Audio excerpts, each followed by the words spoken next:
विद्यार्थियों, अब हम नगरीय अधिवास के बारे में अध्ययन करेंगे। भारत की जनगणना के अनुसार शहरी नगरीय क्षेत्र वे हैं जिनमें निम्नलिखित स्थितियाँ मिलती हैं। नगरीय क्षेत्रों में या तो नगरपालिका अथवा निगम या फिर छावनी बोर्ड होगा अथवा अधिसूचित शहरी क्षेत्र समिति मौजूद होनी चाहिए। अन्य सभी क्षेत्र जो इन मानकों को पूरा करते हैं, कम से कम 5000 जनसंख्या और कार्यशील पुरुष जनसंख्या का कम से कम 75% कृषि क्षेत्र में लगे हों और जनसंख्या का घनत्व कम से कम 400 व्यक्ति पर किलोमीटर हो। इसके अतिरिक्त जनगणना कार्य में निर्दिष्ट निर्देशों के अंतर्गत जब भारत के राज्यों अथवा केंद्र शासित संघीय राज्यों की सरकारों के सहयोग एवं परामर्श पर तथा भारत के जनगणना आयुक्त के अनुमोदन से कुछ ऐसी भी बसावटों को जिनके गुण नगरीय क्षेत्रों जैसे होते हैं किंतु नगरीय बस्ती की मूलभूत शर्तें जिनका वर्णन अनुच्छेद 29.5 की कंडिका ख में वर्णित है पूर्णतः लागू नहीं होता, तो भी उन बसावटों को नगरीय क्षेत्रों में गिना जाता है। उदाहरण के लिए किसी परियोजना की कॉलोनी के क्षेत्र या फिर पर्यटन विकास के केंद्र स्थल इत्यादि। इस प्रकार से शहरों अथवा नगरीय अधिवासियों के दो बड़े वर्ग होते हैं। वे स्थानीय क्षेत्र जो अनुच्छेद 29.5 की कंडिका क में वर्णित शर्तों के अनुरूप हैं, उन्हें वैधानिक शहर कहा जाता है। दूसरे वर्ग में आने वाले वे नगरीय क्षेत्र हैं जो कंडिका ख में दी गई शर्तों का पूर्णतः पालन करते हैं, उन्हें जनगणना शहर कहा जाता है। नगरीय बसावट के समूह में नीचे दिए गए 3 गुणों में से कोई एक गुण हो सकते हैं। मुख्य नगर अथवा उससे जुड़े शहरी अभिवृद्धि वाले क्षेत्र। 2 या 2 से अधिक संलग्न मुख्य नगर, उनके अभिवृद्धि क्षेत्र सहित या उसके बिना एक बड़ा शहर और उससे संलग्न एक या एक से अधिक शहरों के अभिवृद्धि क्षेत्र इतने सानिध्य में विकसित हो जाते हैं कि कोई लंबा सा जनसंख्या का वितान फैल गया हो। नगरीय अभिवृद्धि क्षेत्र के उदाहरण हैं विश्वविद्यालय परिसर, छावनी परिसर, समुद्र तट पर बसे शहरों से सटे बंदरगाह के परिसर या फिर उड्डयन परिसर, रेलवे कॉलोनी के परिसर आदि। पर एक बात ध्यान देने योग्य है कि ऐसे शहर कभी भी स्थायी नहीं होते हैं। प्रत्येक जनगणना में इनमें कमोबेश उतार चढ़ाव होता है, जिससे इन शहरों का वर्गीकरण या पुनर्वर्गीकरण किया जाता है, क्योंकि जनगणना के समय विद्यमान परिस्थितियां निर्णायक होती हैं।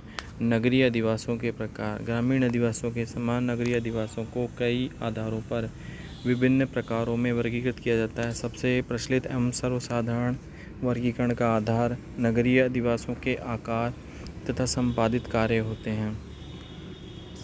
जनसंख्या के आधार पर वर्गीकरण। जनसंख्या के आकार को आधार मानकर भारतीय जनगणना आयोग नगरीय क्षेत्रों को 6 वर्गों में विभाजित करता है, जिसे निम्न सारणी में दर्शाया गया है। वर्ग 1 में 1 लाख से अधिक जनसंख्या वाले नगरीय अधिवास आते हैं। वर्ग सेकंड में 50,000 से 99,999।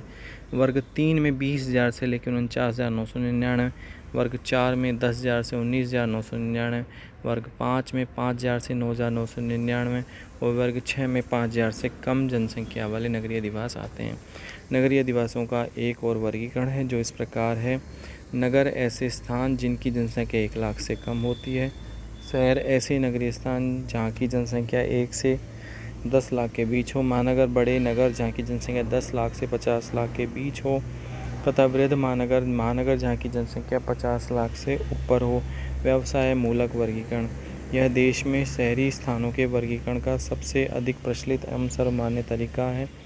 यह तरीका विश्व के अन्य देशों में भी प्रचलित है। भारत में प्रमुख बहुत से विद्वानों ने नगरीय केंद्रों को विभिन्न व्यावसायिक वृत्तियों के कार्यकलापों को ध्यान में रखते हुए वर्गीकरण के कई तरीके प्रस्तावित किए हैं। भारत के शहरों का अशोक मित्रा की व्यवसाय मूलक विधि द्वारा वर्गीकरण। अशोक मित्रा द्वारा प्रस्तावित वर्गीकरण श्रमिकों की श्रेणियों पर आधारित है। यह श्रमिक श्रेणियां जनगणना वर्ष 1961 और जनगणना वर्ष 1971 के आंकड़ों से उपलब्ध की गई थी, परंतु 1981 की जनगणना में दर्शाए गए व्यवसाय मूलक शहरों एवं नगरों के वर्गीकरण को उपयोग में नहीं लाया जा सकता, क्योंकि शहरी स्तर पर औद्योगिक श्रमिकों को 9 औद्योगिक वर्गों में पूरी तरह विभक्त नहीं किया गया था।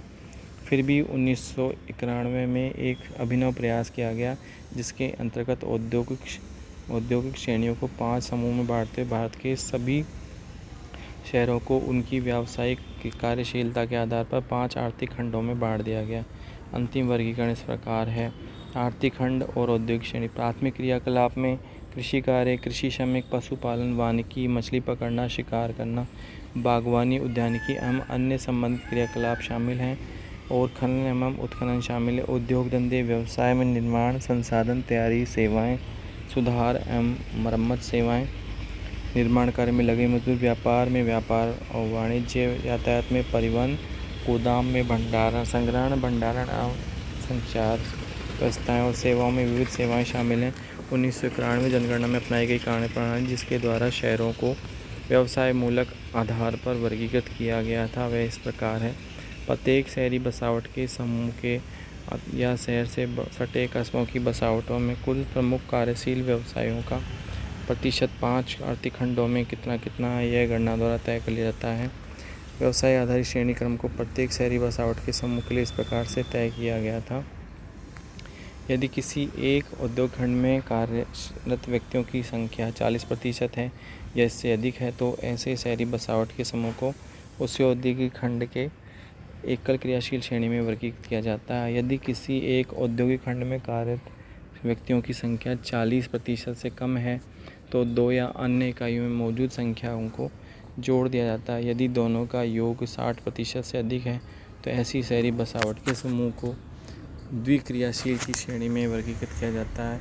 यदि दो इकाइयों में कार्यरत व्यक्तियों की संख्या तब भी 60% या अधिक नहीं होती है तब 3 अधिकतम प्रतिशत वाली इकाइयों में कार्यरत लोगों की संख्याओं को जोड़ दिया जाता है और फिर ऐसे शहरी बसावट के समूह को बहुकार्यशील श्रेणी में वर्गीकृत किया जाता है। यदि किसी विशेष परिस्थिति में किसी बाह्य शहरी समूह की बसावट में 1/4 कार्यशील व्यक्तियों का व्यवसाय किन्हीं 4 कार्यों में अर्थात वानिकी, मत्स्यिकी, खनन, उत्खनन, वस्तु निर्माण वाले घरेलू उद्योग और निर्माण कार्यों में कार्यरत हो तो प्रत्येक शहरी बसावट की कार्यशील श्रेणी का वर्गीकरण उनसे संबंधित व्यवसाय कार्यशीलता के आधार पर उप श्रेणियों में किया जाता है, बशर्ते कि उप श्रेणी की व्यावसायिक कार्यशीलता प्रथम या द्वितीय कोटि की हो। उपरोक्त वर्णित विभाजन प्रणाली का आश्रय लेते हुए भारत के सभी 3697 शहरी बसावटों के समूह को विभिन्न कार्यशील श्रेणियों में वर्गीकृत किया गया। इस बसावट के परिणाम इस प्रकार प्राप्त हुए। भारत की कुल शहरी बसावट समूह के लगभग आधे अर्थात 1756 इकाइयों को प्रथम श्रेणी में वर्गीकृत किया गया है जहाँ की व्यवसाय प्राथमिक दर्जे के हैं परंतु इनकी जनसंख्या भारत की कुल शहरी जनसंख्या के 15.85% के बराबर होती है। इस श्रेणी के अंतर्गत आने वाले अधिकांश शहर काफ़ी छोटे आकार के होते हैं। इन शहरों के 2/3 स्थानों में एकल व्यवसाय प्रधान कार्यशील व्यक्ति होते हैं, बाकी 1/3 कार्यशील लोग बहुधंधी अर्थात विविध व्यवसाय से संबंध रखने वाले होते हैं। ऐसे शहरों की संख्या उत्तर प्रदेश में सबसे ज़्यादा 371 है। इसमें 723 ऐसी शहरी बसावट के समूह हैं जहाँ के लोगों का मुख्य व्यवसाय उद्योगों से जुड़ा है। खास बात यह है कि इन स्थानों की बसावट की जनसंख्या का आधे से अधिक भाग नगरीय है। इसमें उन स्थानों की संख्या 1/3 से ज़्यादा है जिनकी जनसंख्या 1 लाख या इससे अधिक है। औद्योगिक श्रेणी के अंतर्गत वर्गीकृत शहरी बसावटों की 4/5 जनसंख्या इन्हीं शहरी बसावटों में रहती है। आइए कार्यवृत्ति पर आधारित शहरों का वर्गीकरण देखते हैं। प्रशासनिक शहर कौन से हैं? नई दिल्ली, चंडीगढ़, भुवनेश्वर, गांधीनगर, तिरुवनंतपुरम, इम्फाल ये विभिन्न राज्यों या देश की राजधानी हैं। औद्योगिक क्षेत्रों में आपके नगरों में जमशेदपुर, भिलाई, सालेम, कोयम्बटूर, मोदीनगर, सूरत इत्यादि शामिल हैं।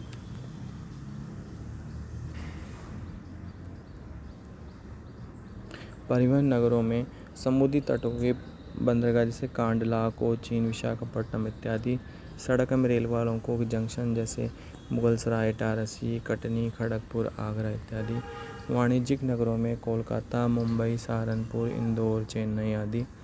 खनन नगरों में रानीगंज, झरिया, धनबाद, डिगबोई, अंकलेश्वर, सिंगरौली इत्यादि। छावनी में मेरठ, अम्बाला, जालंधर, महू, पठानकोट इत्यादि।